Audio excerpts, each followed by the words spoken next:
Mutiara Hikmah Official, menyingkap hikmah di balik sunnah.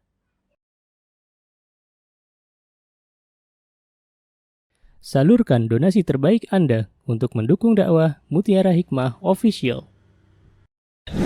Umroh akhir tahun plus daurah parenting Islami, sukses mendidik anak di zaman fitnah.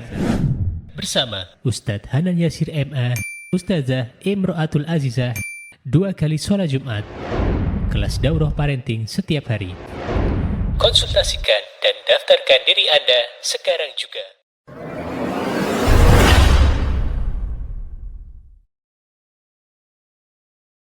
Baik ya akhwat, insyaallah hari ini kita akan belajar satu frekuensi bahwa sesungguhnya ruh-ruh kita itu yang Allah berikan kepada kita saat ini adalah saling berjumpa. Ya, ruh-ruh kita itu seperti tentara yang berhimpun. Apa kata Rasulullah SAW? Al-arwahu junudun mujannadah. Ruh-ruh itu seperti tentara yang berhimpun, yang berkumpul, yang mana mereka saling mengenali. Ya, fama ta'arafa minha ittalafa. Kalau mereka saling mengenali sifat dan kecenderungannya serta yang lainnya, maka mereka bisa bersatu. Namun sebaliknya, wa ma tanakara minha ikhtalafa. Kalau mereka tidak mengenali, maka biasanya mereka pun tidak betah untuk berkumpul bersama. Ya. Jadi misalnya orang-orang yang dia memiliki sifat baik, sukanya baca Al-Quran, mesti nanti ruhnya itu betah dengan orang-orang yang sering membaca Al-Quran. Komunitas yang mana di situ ada Al-Quran yang dibaca, ditadabburi. Sama para penuntut ilmu, ya, orang-orang yang ruhnya itu suka untuk menuntut ilmu, hobi untuk belajar ilmu agama, maka pastinya dia akan betah ketika berjumpa dengan orang-orang yang memiliki ilmu. Ya, subhanallah. Dan sebaliknya, orang-orang yang hobi maksiat, orang-orang yang sukanya berbuat dosa, yang suka meninggalkan salat, yang tidak mengetahui hak-haknya Allah, pasti betahnya kumpulnya dengan orang-orang yang bermaksiat. Orang-orang yang ia meninggalkan hak-haknya Allah subhanahu wa ta'ala. Karena kalau orang yang rajin bermaksiat ini kumpul sama yang bertakwa, mesti nanti tiap hari dapat nasihat. Tiap hari disuruh sholat, ya. Tiap hari diperintahkan untuk datang ke masjid. Tiap hari diperintahkan untuk ngaji. Nah, padahal dia memiliki perangai atau sifat yang jelek misalnya. Maka pasti ia pun tidak mau berlama-lama dengan orang-orang yang rajin ke masjid. Bagi kaum laki-laki, tidak mau berlama-lama dengan orang yang rajin ke majlis ilmu. Ya begitulah ruh. Maka dari itu ya akhwat, mari saya ajak diri saya dan teman-teman semuanya, mari kita miliki sifat-sifat yang baik. Mari kita jadikan perangai kita itu perangai yang baik gitu. Karena nanti Allah akan jumpakan kita dengan orang-orang baik. Ya. Dan itu sunnatullah, sudah menjadi fitrah bagi manusia bahwa orang-orang baik itu kelak Allah kumpulkan dengan orang-orang baik. Jadi circle ya namanya kalau kita sebut. Itu mesti rata-rata satu frekuensi. Coba aja, orang-orang yang hobinya ke mall, orang-orang yang hobinya ke tempat-tempat yang itu mungkin tidak ada manfaatnya, mesti satu sama lain tuh sama hobinya. Sebaliknya orang-orang yang hobinya duduk di majelis ilmu, orang-orang yang dia hobinya menghadiri kajian, ya maka biasanya ya yang berkumpul di situ adalah orang-orang yang dia gemar untuk datang ke kajian, ya subhanallah. Jadi carilah bestie, carilah teman, atau kita jadikan diri kita itu memiliki hobi yang baik dulu, ya. Nanti Allah akan datangkan bestie atau teman yang satu frekuensi dengan kita, masyaallah. Baik, akhrajahu Muslim min hadis Abi Hurairah wa rawahu al-Bukhari mu'alliqan min hadis Aisyah radhiyallahu anha. Qala al-Imam an-Nawawi fi Sharh al-Muslim 'inda hadis ar-raqam 2638 قال العلماء معناها جموع مجتمعة وأنواع مختلفة وأما تعارفها فهو لأمر جعله الله عليه. Subhanallah. Lihat apa kata Imam Nawawi rahimahullahu taala dalam syarah Muslim. Beliau mengatakan bahwa para ulama, para ulama mengatakan bahwa kenapa para manusia itu senangnya berkumpul ya dengan sesuatu yang sama, saling mengenal sesuatu yang sama, karena Allah yang menciptakan ruh-ruh tersebut. Subhanallah. Jadi Allah yang menciptakan ruh-ruh tersebut? Siapa yang menjadikan ruh-ruhnya orang-orang baik berkumpul dengan orang-orang baik? Allah jadikan itu. Siapa yang menjadikan ruhnya orang-orang yang tidak baik, yang hobi bermaksiat, kumpulnya, senangnya sama orang-orang yang tidak baik? Ya coba aja, orang yang biasa kalau malam itu, anak-anak muda misalnya, dia hobinya mainan yang motor-motor yang kebut-kebutan itu, ya kan? Nah, kalau di tempat kami tuh masih ada. Kalau malam tuh terdengar suara motor yang but, ya Masya Allah. Itu biasanya kumpul lah anak-anak muda yang memang hobinya begitu. Masya Allah. Dan ini siapa yang menjadikan mereka berkumpul? Allah. Wa qila innaha muwafiqah sifatiha allati ja'alallahu 'alaiha tunasiba fi Shimaha Taib. Dan kata para ulama, ya ada juga yang mengatakan mereka dijadikan oleh Allah Subhanahu wa taala ya di atas sifat-sifat yang saling mencocoki ya, dan tabiat yang saling berkesesuaian yang sama ya. Jadi kembali lagi ya, kalau dia orang baik, mesti Allah akan kumpulkan dengan orang baik. Orang yang rajin bersedekah, Allah kumpulkan dengan orang yang rajin bersedekah. Orang yang ramah, biasanya Allah kumpulkan dengan orang yang ramah. Ya senang gitu loh. Nah kalau sebaliknya bagaimana? Orang ramah pas ketemunya Allah pertemukan dengan orang yang tidak ramah, berarti itu ujian. Ya, baik. Kemudian di sini Abdillah mengatakan, ya menukil perkataan Imam Nawawi rahimahullahu taala, wa qila li annaha khuliqat mustami'at summa furqat fi ajsadiha. Faman wathaqa bi shimihi alafahu man ba'ahu nafara wa khalafa wa qala al-Khattabi wa ghairihi ta'affala ma khalaqa Allah alaihi min as-sa'adah aw ash-shaqawa fil mabda'i wa kanatil arwahi qismaini mutaqabilain. Subhanallah. Apa kata Imam Nawawi rahimahullahu ta'ala? Kata beliau, karena ada juga yang mengatakan bahwa ruh itu awalnya diciptakan bersama. Ya, jadi ruhnya orang baik itu dengan orang baik itu dulu Allah ketika menciptakan berbarengan, ya bersamaan. Kemudian setelah itu Allah pisahkan ruh-ruh ini dengan jasad yang berbeda.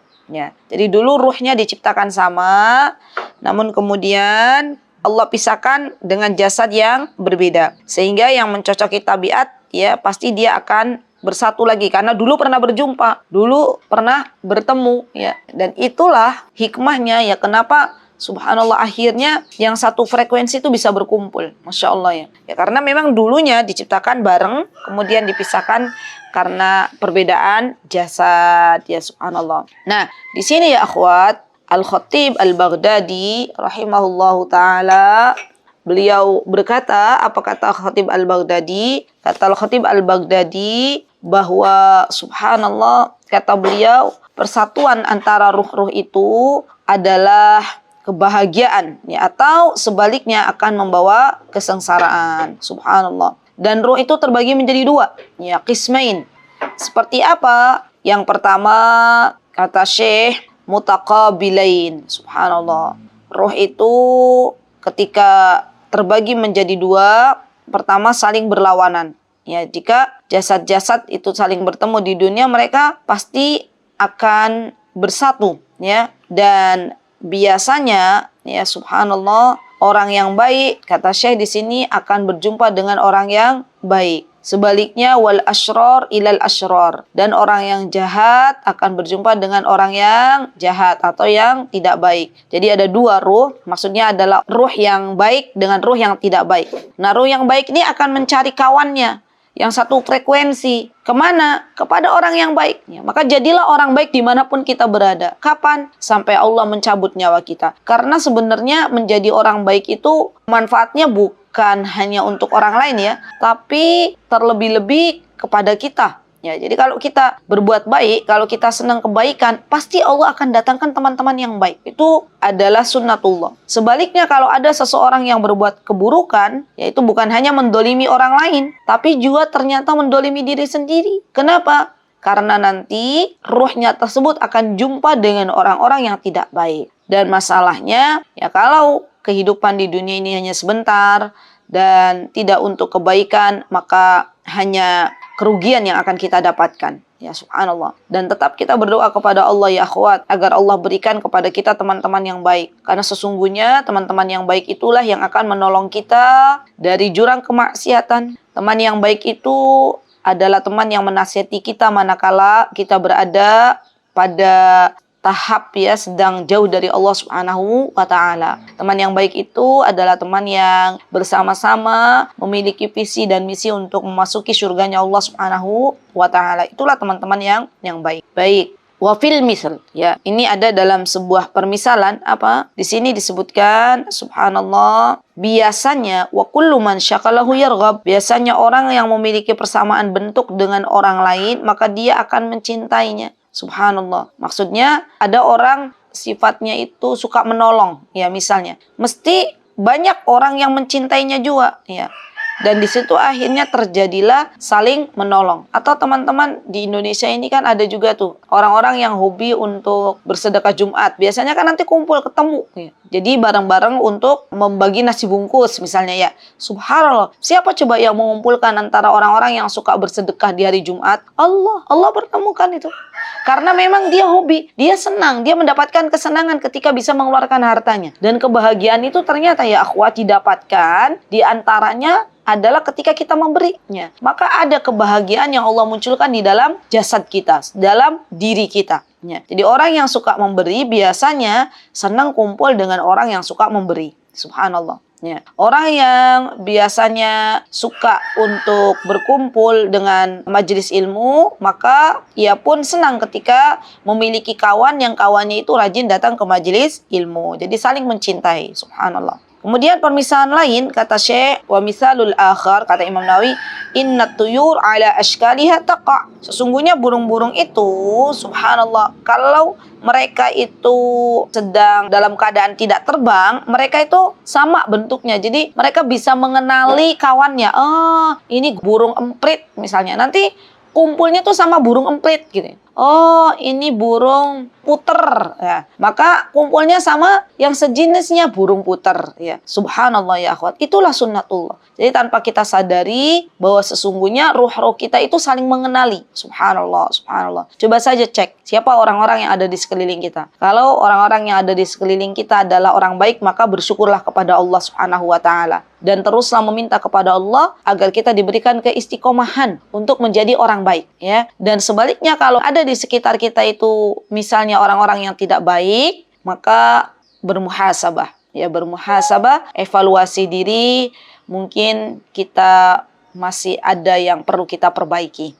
Jadi begitu ya, orang yang baik itu orang yang sadar diri. Kemudian di sini faqulu yarghab fi mislihi. Baik, sehingga setiap orang itu akan mencintai dengan yang semisalnya. Selanjutnya haditsani akharan fil hathi 'ala az-zawazi bil mar'ati salihah. Ini ada dua hadis lagi yang mana diperintahkan untuk kaum laki-laki, saya enggak tahu ini kok kembali lagi ke mar'atus salihah, untuk menikahi wanita-wanita salihah. Baik, kita baca dulu ya. Qala al-Imam Muslim, haddatsani Muhammad bin Abdullah bin Numair Al-Hamdani, haddatsana Abdullah bin Yazid, haddatsana Haywa, akhbarani Shuraihbil bin Shuraik annahu sami'a Aba Abdurrahman Al-Habli, sami'tu Abdurrahman Al-Hubli ya akhwat, yuhadditsu an Abdullah bin Amr anna Rasulullah sallallahu alaihi wasallam qala ad-dunya mata'un wa khairu mata'id dunya al-mar'atu salihah. Ya, ad-dunya mata'un, sesungguhnya dunia itu adalah perhiasan. Kemarin kita belajar di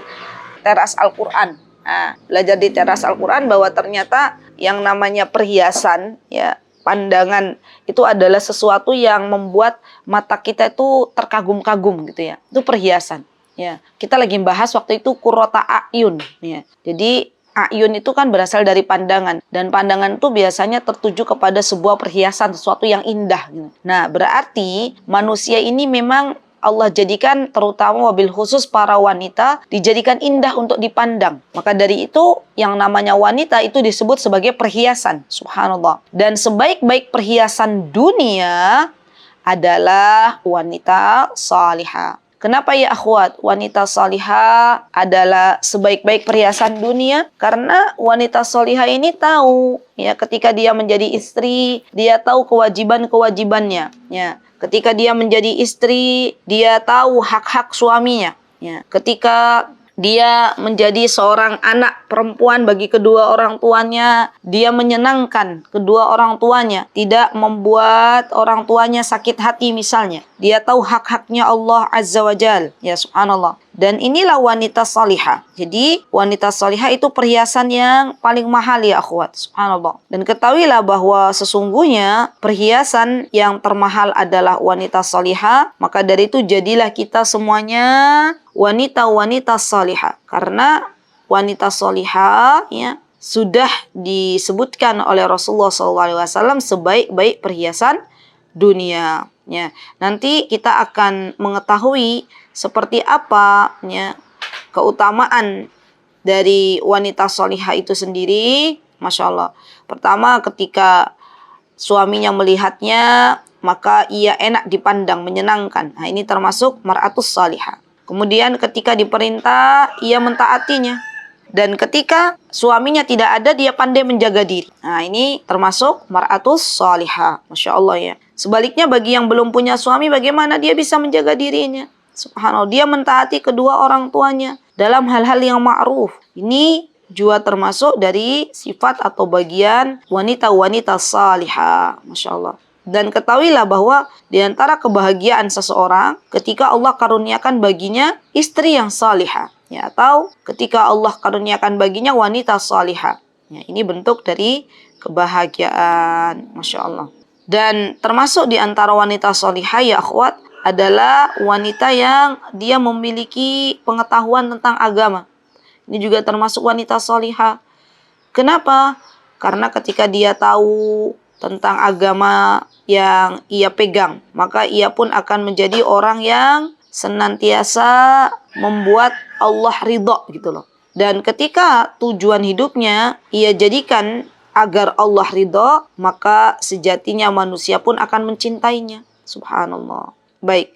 Kemudian di sini wa fihi munaqqabatun jalila lil mar'ati salihah. Masya Allah ya. Di sini disebutkan oleh Ummu Abdillah ya akhwat bahwa sesungguhnya ini adalah keutamaan ya bagi para wanita salihah, di mana Nabi kita Muhammad SAW menjelaskan hal ini. Bahkan sebaik-baik perhiasan dunia. Perhiasan dunia kan banyak. Ya, perhiasan dunia itu apa saja ya akhwat? Kendaraan yang bagus itu perhiasan dunia. Ya. Rumah-rumah yang mewah itu perhiasan dunia. Kemudian anak-anak itu juga perhiasan dunia. Ya. Apa kata Allah? Zuyyina lin-nasi hubbus syahawat minan nisa'i wal banina wal qanatiril muqantara minadh dhahabi wal fiddah.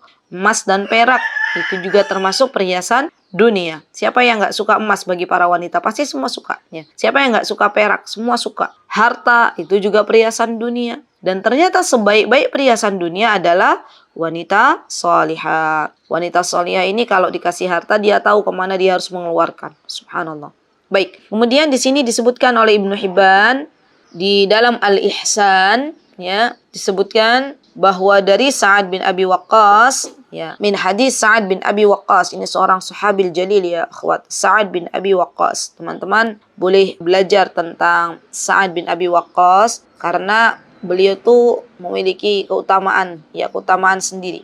Dan ini juga penting bagi yang punya anak laki-laki untuk mempelajari sirah biografi Sa'ad bin Abi Waqqas. Kenapa? Karena beliau itu adalah sosok yang mana dekat dengan Nabi kita Muhammad SAW. Ya, beliau dari Bani Zuhrah. Ya. Dan Sa'ad bin Abi Waqqas termasuk di antara orang yang Rasulullah SAW cintai. Ya. Sampai-sampai Rasulullah tuh mengatakan bahwa Sa'ad bin Abi Waqqas ini adalah pamanku gitu lah. Maka berbuat baiklah kepadanya. Karena kalau ditarik garis atas, maka Sa'ad bin Abi Waqqas ini nanti akan berjumpa dengan keluarganya, ibunya Rasulullah SAW dari jalur ibunya, Aminah binti Wahab. Ya. Dan subhanallah, ketika Sa'ad bin Abi Waqqas masuk Islam ya akhwat, Masya Allah ya, beliau tuh seorang yang benar-benar jujur gitu. Beliau benar-benar memiliki sifat yang amanah, Masya Allah ya, Masya Allah.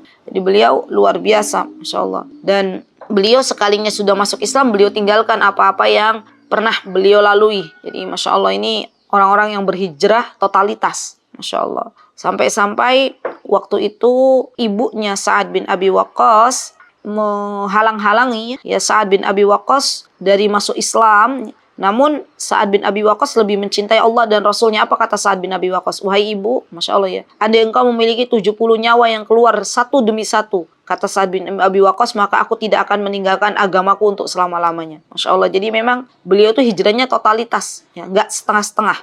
Ketika beliau tahu bahwa agama yang dulu, agama nenek moyangnya adalah agama yang tidak baik, maka beliau tinggalkan, ya, tanpa beliau sisakan, gitu ya. Masya Allah. Masya Allah ya, luar biasa. Jadi Sa'ad bin Abi Waqqas tuh termasuk orang yang jujur kepada Allah Subhanahu wa Ta'ala, dan termasuk orang yang pertama kali melemparkan anak panah, ya, untuk berjuang di jalan Allah Subhanahu wa Ta'ala. Masya Allah ya, subhanallah, subhanallah. Jadi memang Sa'ad bin Abi Waqqas ini orang yang jujur, ya. Maka tidak heran, Masya Allah, ketika Allah akhirnya memberikan kesyahidan kepada Sa'ad bin Abi Waqqas. Masya Allah ya. Jadi beliau karena jujur kepada Allah, maka apa yang diharapkannya itu pasti Allah akan beri. Dan ini kaidah ya akhwat. Orang yang jujur kepada Allah, maka harapannya, doanya itu pasti akan Allah beri. Ya. Sesuai dengan prasangka kita kepada Allah Subhanahu wa Ta'ala. Masya Allah ya. Semoga Allah Subhanahu wa Ta'ala menjadikan kita semuanya orang-orang yang jujur kepada Allah Subhanahu wa Ta'ala. Karena sejatinya orang yang jujur kepada Allah Subhanahu wa Ta'ala, dan Allah mengetahui kejujuran yang ada pada diri kita semuanya, sesungguhnya itulah yang akan menjadikan hidup kita bahagia. Baik. Kemudian apa di sini kata Sa'ad bin Abi Waqqas? Beliau mengatakan qala Rasulullah sallallahu alaihi wasallam. Rasulullah sallallahu alaihi wasallam bersabda, arba'un minas sa'adah. Masya Allah ya akhwat. Ada 4 yang bisa mendatangkan kebahagiaan. Apa itu? Yang pertama disebutkan al-mar'atus salihah, wanita salihah. Yang kedua wal maskanul wasi', tempat yang luas, ya. Kalau tempatnya luas itu mendatangkan kebahagiaan biidnillahi ta'ala. Beda kalau tempat tinggalnya sempit, ya. Yang ada apa? Yang ada pengennya keluar, ini. Jadi tidak salah ya akhwat, dalam agama ini kalau memang Allah berikan rezeki tempat yang luas, maka bersyukurlah kepada Allah, alhamdulillah, karena itu adalah kebahagiaan. Yang ketiga wal jarus salih. Al jar itu adalah tetangga yang baik, yang salih, tetangga yang beriman kepada Allah, tetangga yang taat kepada Allah. Ya, kalau dapat tetangga yang demikian, maka bersyukurlah kepada Allah Subhanahu wa Ta'ala. Yang keempat wal markabul hani. Apa itu markabul hani? Dan kendaraan atau tunggangan yang bagus, tunggangan yang baik, ya, tunggangan yang nyaman. Ya, al-hani itu lebih ke kenyamanan, ya, Masya Allah. Dan bersyukurlah kepada Allah ketika Allah berikan tunggangan atau kendaraan yang nyaman, karena semuanya adalah pemberian dari Allah Subhanahu wa Ta'ala. Wa arba'un minasyaqa. Dan ada 4 keburukan, 4 kesengsaraan. Asyaqa itu adalah 4 keburukan. Apa saja kebalikannya? Kalau kebalikannya wanita baik, berarti ketika seorang suami memiliki istri yang jelek, yang tidak baik dalam perangainya. Atau seorang orang tua memiliki anak wanita yang tidak baik. Yang kedua adalah ketika memiliki tetangga yang perangainya buruk, sukanya menghasut, ya, misalnya naudzubillah, sukanya bermaksiat, ya. Itu kesengsaraan tuh teman-teman. Sukanya kalau nyetel musik besar-besar gitu ya. Apalagi harus pakai sound system yang gede-gede itu. Nah, itu kan mengganggu juga. Masya Allah. Kemudian wal markabusu. Ya, dan termasuk di antara kesengsaraan adalah kendaraan atau tunggangan yang jelek. Kenapa? Ya karena biasanya kalau tunggangan atau kendaraan yang sudah tidak layak pakai, ya, di tengah-tengah jalan sudah mogok, ya. Dan misalnya ada air yang menggenang, kebanjiran, airnya masuk, kan sama ya, menyengsarakan. Jadi ternyata kendaraan ini juga berpengaruh kepada kebahagiaan seseorang. Namun ya akhwat, kembali lagi, kalaulah misalnya Allah beri kita kendaraan yang belum baik, maka bersyukur dulu kepada Allah dan minta kepada Allah agar kita diberikan kendaraan yang lebih baik. Wal maskanud dhayiq. Ya, al maskanud dhayiq adalah tempat tinggal yang sempit, ya. Itu membuat, kata Rasulullah SAW, mendapatkan ketidaknyamanan gitu loh. Ya, coba aja lihat kalau ada orang punya rumahnya sempit, ya. Tipenya tipe SSSSS, apa itu tipe itu, ya. Oh, subhanallah, ya. Sudah gitu anaknya banyak, ya kan, kasihan juga. Subhanallah, maka yang punya rumah SSSS bersyukur dulu kepada Allah. Alhamdulillah masih ada rumah yang bisa dijadikan sebagai tempat tinggal, ya, terhindar dari sengatan matahari yang panas, terhindar dari hujan. Disyukuri dulu, alhamdulillah. Kemudian minta kepada Allah, ya Allah, berikanlah yang lebih luas dari ini. Anak ya sudah 10 misalnya, ya rumah sempit, itu akhirnya tidurnya juga nggak bisa satu kamar, ya Allah, hamba memohon karena hamba tahu ilmunya bahwa yang namanya anak antara laki-laki perempuan udah 10 tahun harus dipisah, ya Allah, izinkan hamba untuk bisa memiliki yang lebih besar. Berdoa minta sama Allah Subhanahu wa taala. Rawahul Hakim, ya, baik. Fal tahrisil mar'ah, kata Ummu Abdillah, an takun minas salihin. Subhanallah, an takuna minas salihin. Maka kita nih sebagai perempuan itu harus semangat, ya. Semangat agar menjadi wanita salihah. Kenapa? Karena wanita salihah itu perhiasan dunia. Wanita salihah itu bisa mendatangkan kebahagiaan atas izin Allah Subhanahu wa taala. Wa antabhas an sifatihim hatta takuna minhum. Ya, betul. Kalau kita sudah berusaha ingin menjadi wanita salihah, maka kita pelajari sifat-sifat wanita salihah itu seperti apa, sehingga kita bisa menjadi bagian dari wanita salihah itu. Tadi sudah disebutkan, ya, bahwa wanita salihah itu adalah wanita-wanita yang bisa menjaga dirinya. Wanita salihah itu wanita yang mentaati Allah dan Rasulnya. Itu wanita-wanita salihah. Dan wanita-wanita salihah itu misalnya adalah wanita-wanita yang mengetahui agamanya, Masya Allah. Nah, kemudian di sini dikatakan wa bi ikhtisaril ibarah fi bayani man hiyal mar'atus salihah. Lihat, kemudian Ummu Abdillah berusaha untuk meringkasnya. Siapa sih sebenarnya, apa kriteria wanita salihah itu? Subhanallah. Lihat ya akhwat, bagus banget. Beliau mengatakan wanita salihah adalah wanita yang dia ta'tasim. Ta'tasim itu dari kata wa'tasimu. Wa'tasimu berpegang teguh. Ya, wanita-wanita yang dia berpegang teguh dengan Al-Qur'anul Karim, bi kitabi rabbihah, itu maksudnya dengan Al-Qur'an, dengan apa-apa yang ada dalam Al-Qur'an. Dia tahu rujukannya Al-Qur'an. Dan juga wanita-wanita yang berpegang teguh dengan sunnahnya Nabi kita Muhammad sallallahu alaihi wasallam. Ala fahmis salafis salih. Ya, tentunya dengan pemahaman para pendahulu kita salafus salih dari kalangan sahabat, dari kalangan tabi'in dan atba'ut tabi'in. Masya Allah, ya, bagus banget. Jadi wanita salihah itu lebih umum adalah wanita-wanita yang dia berpegang teguh dengan Al-Quran dan Sunnah sesuai dengan pemahaman salafus salih. Ya, Masya Allah. Allahu Akbar, Allahu Akbar. Baik, kama qala Rabbuna Jalla fi'ala walladzina yumassikuna bil kitabi wa aqamus shalah walladzina yumassikuna bil kitabi wa aqamus shalah inna la nudhi'u ajral muslihin. Apa kata Allah Subhanahu wa taala? Dan orang-orang yang berpegang teguh dengan Al-Qur'an. Al-Kitab di sini adalah Al-Qur'an, dan juga mendirikan salat. Nah, ini di antara ciri wanita salihah adalah mendirikan salat, ya, Masya Allah. Jadi dalam surat Al-A'raf ini Allah Subhanahu wa taala menjelaskan bahwa orang-orang yang berpegang teguh dengan Al-Quran, yang dia mendirikan salat, itu akan diberi pahala oleh Allah Subhanahu wa taala. Dan sesungguhnya Allah tidak menyia-nyiakan pahala orang-orang yang berbuat kebaikan. Masya Allah, ya.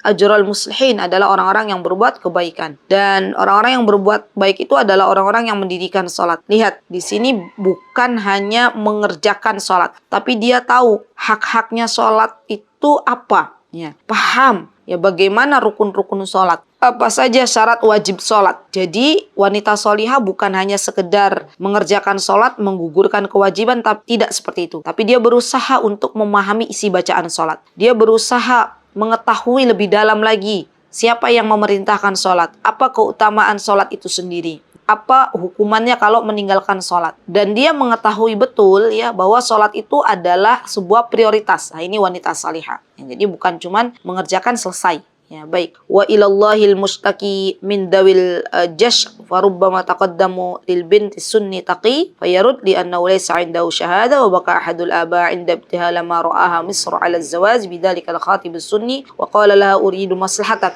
jahlun ardahu wa jash'un atfa dhulumatin ba'daha fawqa ba'd. Kata beliau disebutkan bahwa wa ilallahi tashtaki, hanya kepada Allah lah kita mengeluh, ya, tentang orang-orang yang memiliki jasa, itu memiliki ketamakan, ya, memiliki ketamakan. Terkadang ada seorang laki-laki yang dia menikahi seorang perempuan dan akhirnya, ya, karena dia tidak memiliki syahadah, maksudnya di sini adalah seperti ijazah ya. Memiliki ijazah, ya si laki-lakinya tidak memiliki ijazah padahal sudah mendatangi perempuan untuk dinikahinya dan ternyata ditolak oleh perempuan itu.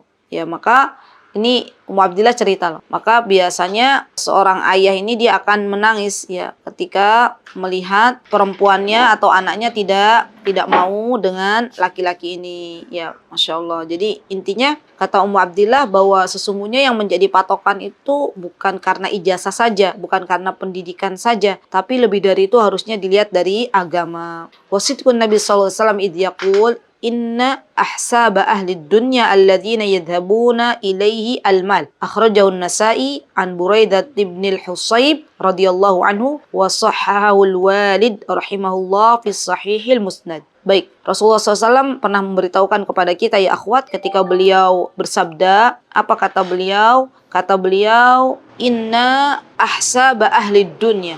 Ya, sesungguhnya sebuah kemuliaan yang biasanya banyak dicintai oleh orang-orang pemburu dunia itu biasanya harta. Jadi para pemburu dunia itu ketika mereka yang dijadikan prioritas bagi kehidupan mereka itu al-mal, harta. Ya, dan di sini disebutkan akhrajahun Nasa'i an Buraidah. Berarti hadis ini ya akhwat tidak disebutkan di dalam kitab Bukhari dan Muslim. Kalau ada seperti ini hanya disebutkan di An-Nasa'i ya, dikeluarkan oleh Nasa'i dan disebutkan di Sunan Nasa'i dan wasahahul Walid dan sudah disahihkan oleh ayahanda beliau yaitu Syekh Muqbil bin Hadi rahimahullahu taala. Ya, sebagaimana kita tahu Syekh Muqbil adalah muhaddits. Ya, sebagaimana Syekh Albani rahimahullahu taala dan Syekh Muqbil punya kitab namanya Sahihul Musnad yang isinya hadis-hadis sahih yang belum dicantumkan oleh Bukhari dan Muslim. Tolong dicatat baik-baik. Jadi ada kitab namanya Sahihul Musnad. Ya, kitabnya Syekh Muqbil bin Hadi rahimahullahu taala di mana isinya itu hadis-hadis sahih. Ya, tapi tidak ada di kitab Bukhari dan Muslim. Hadisnya sahih, termasuk hadis ini. Wallahu ta'ala alam. Innahu kam min insan indahu syahada wa mastafada minha syai'an bisabab at-ta'qidatil hukumiyah wa kam min insan ittakaba al-muharram wa waqa'a fil ma'siyah bisabab syahadatu li'anna al-madrasah ikhtilatiyah wa linnahu qad la yusmah bi libasi syar'i 'inda khurujil mar'a lil madrasah wal rajul yulzamu bi halqin lihyatihi wa yalbasul bantal alladhi ya'uddu tashabbuhan bil kufar wa ghairu dhalik wa hunaka syarit lil walid rahimahullah unwan tahdhirud daris min fitnatil madaris. Baik, jadi kata Ummu Abdillah bahwa sesungguhnya kalau kita pengen melihat seseorang itu bukan hanya dilihat dari gelar, bukan hanya dilihat dari ijazahnya, bukan. Ya, betapa banyak orang-orang yang memiliki ijazah tapi ternyata ijazah tersebut tidak bermanfaat bagi dunia dan akhirat, dan betapa banyak orang yang memiliki gelar yang tinggi ternyata dia juga masuk kepada dosa, ya, berbuat kemaksiatan kepada Allah Subhanahu wa taala kalau tidak dilandasi dengan agama yang baik. Baik, kemudian innal ma'siyata khatiru 'alal fardi wal mujtama'. Ya, bahwa maksiat ini sangat-sangat mengkhawatirkan, ya, sangat-sangat berbahaya bagi siapa? Bagi individu dan bagi masyarakat luas. Wa ma fi ahwalil alamin fitan. Ya, bagaimana kita lihat fitnah di zaman sekarang ini luar biasa, sangat banyak, ya, subhanallah. Adanya banyak kerusakan di muka bumi ini karena ulahnya manusia. Disebutkan dalam surat Ar-Rum, apa kata Allah Subhanahu wa taala? Dhaharal fasadu fil barri wal bahri bima kasabat aydin nas. Munculnya kerusakan di daratan dan di lautan itu disebabkan karena tangan-tangan manusia. Ya, subhanallah. Ya, laut, ikan yang berada di laut sudah tidak lagi aman untuk mereka jadikan sebagai tempat tinggalnya. Kenapa? Karena manusia kalau ngambil ikan dia pakai pakai bom misalnya, ya, atau manusia membuang sampah di lautan sehingga banyak ikan-ikan yang mati karena memakan plastik. Itu kan semuanya karena kerusakan di bumi ini karena ulahnya manusia, gitu ya, Masya Allah. Dan bagus juga ya akhwat kita pelajari bagaimana menjaga bumi ini, ya, karena itu bagian dari tugas kita sebagai khalifatu fil ard, ya. Baik, kemudian liyudhiqahum ba'dalladzi 'amilu la'allahum yarji'un. Masya Allah, ya. Dan Allah akan menimpakan kepadanya, ya, efek dari kerusakan yang dibuat oleh manusia tersebut sebagai akibat dari perbuatan mereka agar mereka kembali ke jalan yang benar. Masya Allah, ya. Jadi ini luar biasa, ya, Masya Allah. sebuah pelajaran seharusnya yang bisa kita ambil dari ayat Allah yang mulia ini, dari firman Allah yang mulia ini, bahwa sesungguhnya tidaklah ada kerusakan di muka bumi ini, baik itu di daratan maupun di lautan, kecuali dari tangan-tangan manusia, dari dosa-dosa yang kita lakukan. Subhanallah, ya subhanallah. Baik, kemudian di sini disebutkan waqala subhanahu wa ma asabakum min musibatin fabima kasabat aydikum wa ya'fu an katsir. Dan musibah apapun yang menimpa kalian, kata Allah Subhanahu wa taala, maka itu disebabkan karena perbuatan tangan kalian sendiri. Subhanallah. Wa ya'fu an katsir, dan Allah zat yang maha memaafkan sebagian besar kesalahan kita. Masya Allah ya akhwat ya. Jadi kalau ada musibah, itu harusnya kita juga bermuhasabah, apakah memang musibah ini, misalnya gempa ini, karena memang dari tidak lain dan tidak bukan karena dosa-dosa kita, dosa yang dilakukan oleh manusia, terutama dosa menduakan Allah Subhanahu wa taala. Subhanallah. Ya. Dan seharusnya orang ketika mendapatkan musibah, dia kembali kepada Allah Subhanahu wa taala. Ya. Kenapa ya akhwat? Karena tidaklah Allah mendatangkan musibah kecuali Allah ingin agar hamba-hambanya kembali kepada Allah. Dan kita tahu ya akhwat bahwa yang namanya musibah biasanya itu ya bisa berbentuk ujian atau juga bisa berbentuk azab dari Allah Subhanahu wa taala. Ya. Dan yang paling banyak itu adalah adab dari Allah Subhanahu wa taala. Jadi kita sebagai seorang muslim itu harus paham betul bahwa kapan kira-kira musibah itu adalah sebagai hukuman dari Allah Subhanahu wa taala terhadap kemaksiatan yang dilakukan oleh hambanya, atau sebagai ujian yang bisa meninggikan derajat. Ya. Jadi harus kita benar-benar pahami, ya. Yang perlu kita pahami adalah firman Allah Subhanahu wa taala. Ya, di antaranya apa kata Allah? Wa ma asabaka min sayyi'atin famin nafsik. Dan apa saja bencana yang menimpamu maka dari kesalahan dirimu. Berarti dari akibat bahwa itu adalah disebabkan karena kemaksiatan, ya. Nah, jadi kalau Allah itu menginginkan kebaikan bagi hambanya, maka biasanya disegerakan hukumannya di dunia. Ya. Kalau Allah menginginkan kebaikan, bagi hambanya, maka subhanallah Allah jadikan hamba tersebut diberikan hukuman yang Allah segerakan di dunia. Masya Allah. Dan ada kalanya musibah itu untuk meninggikan derajat. Kapan Allah jadikan itu untuk meninggikan derajat? Biasanya Allah berikan kepada orang-orang yang salih. Ya, orang-orang yang salih ini biasanya kadang diuji oleh Allah Subhanahu wa taala ya dengan berbagai macam penyakit. Ya, maka ketika orang salih itu dia ridho ya dengan apa yang Allah berikan, maka Allah akan angkat derajatnya. Masya Allah ya. Dan Rasulullah SAW pernah mengatakan ya subhanallah, inna idhamil jaza ma'idhamil bala. Sesungguhnya agungnya pahala disertai dengan besarnya sebuah cobaan. Wa inna Allah idha ahabba qauman ibtalahum. Sesungguhnya ketika Allah mencintai suatu kaum maka Allah mengujinya. Faman radiya falahu ridha. Siapa yang ridha maka Allah pun akan ridha. Wa man sakhita falahu sukhat. Dan siapapun yang dia tidak ridho maka Allah pun tidak ridho. Jadi sebagai seorang muslim, kalau memang diberikan musibah apapun itu bentuknya, ya baik itu sakit ataupun yang lainnya, maka seharusnya kita ridho kepada Allah dan tetap kita ikhtiar untuk berobat ya akhwat ya. Jadi dari bagian dari ridho itu bukan hanya diam saja, tapi tetap berdoa dan berikhtiar untuk mencari obatnya.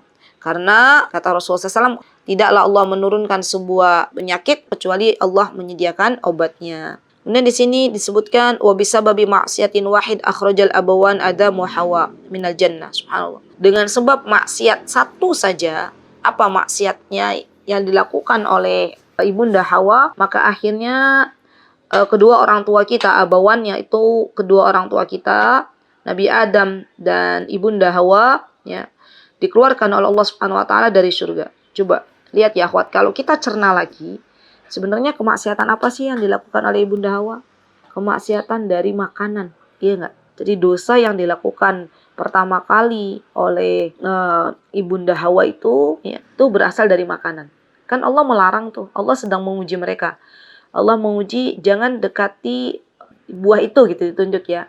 Sebagian ulama mengatakan buahnya bukan buah khuldi, bukan. itu nama yang disematkan saja, tapi buah yang memang Allah sudah larang, sudah tunjukkan kepada Nabi Adam. Ya, jangan dekati itu gitu ya. Subhanallah. Namun ternyata syaitan berusaha untuk menggoda Ibunda Hawa, ya Ibunda Hawa, dan akhirnya Ibunda Hawa pun terjebak dengan godaan syaitan, memakan buah yang terlarang itu. Subhanallah. Dan tentunya ya akhwat, ini tuh menjadi sebuah pelajaran bahwa yang namanya laki-laki solih, kalau sudah diajak, dirayu oleh istrinya, dirayu oleh wanita, biasanya luluh. Ya, Nabi Adam alaihissalam ketika diajak oleh Ibunda Hawa, dirayu-rayu untuk memakan buah yang terlarang, akhirnya makan juga. Dan keduanya dikeluarkan oleh Allah Subhanahu wa taala dari surganya Allah Subhanahu wa taala. Padahal jelas Allah sudah memberitahukan kepada mereka berdua bahwa ini adalah buah yang dilarang. Dan pastinya di surga masih ada tuh buah-buah yang halal, buah-buah yang boleh dimakan gitu. Sama ya akhwat, di dunia ini juga Allah telah menyediakan berbagai macam makanan dan minuman yang halal. Dan hanya sedikit minuman-minuman atau makanan yang haram. Maka itu adalah ujian untuk kita. Apakah kita memilih makanan yang halal, yang thayyib? Jadi makanan itu bukan hanya halal tapi juga thayyib. Atau kita justru memilih makanan yang tidak halal dan tidak thayyib. Ya. Di dunia ini ada makanan yang bisa menguatkan badan kita atas izin Allah. Ada yang bisa merusak badan kita. Apa di antaranya ya akhwat? Ya, sesuatu yang berlebihan itu merusak badan. Ya, orang sering atau banyak makan manis-manis. Ya. Lambat laun organ-organnya rusak. Gitu. Lambat laun akhirnya muncullah penyakit diabetes.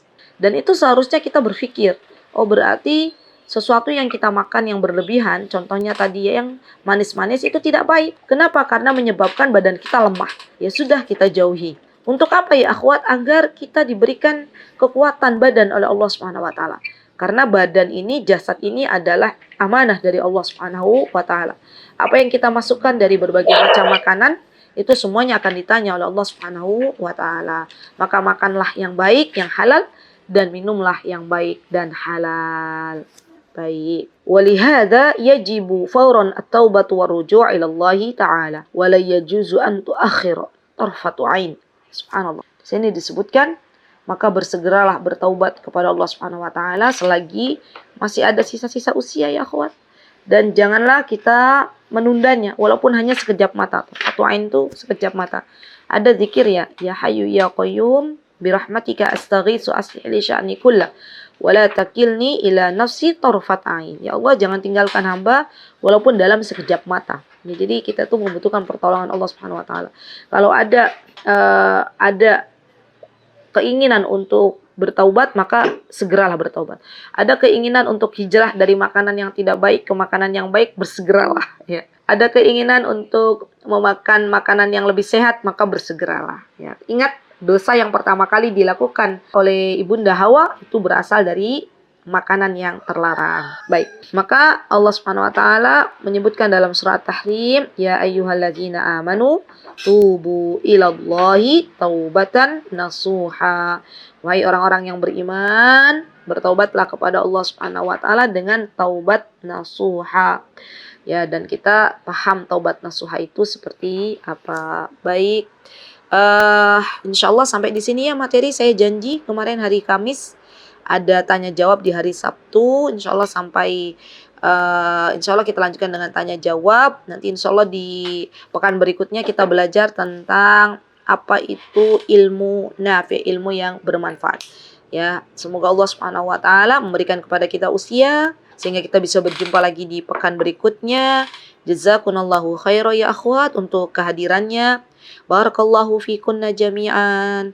Jikalau ada kesalahan datangnya dari saya mohon maaf yang sebesar-besarnya. Jikalau ada kebenaran datangnya dari Allah Subhanahu wa taala, maka terimalah dengan setulus-tulusnya. Aqulu qouli hadza wa astaghfirullah li wa lakum wa akhiru da'wana anil hamdulillahi rabbil alamin. Assalamualaikum warahmatullahi wabarakatuh. Mutiara Hikmah Official, menyingkap hikmah di balik sunnah.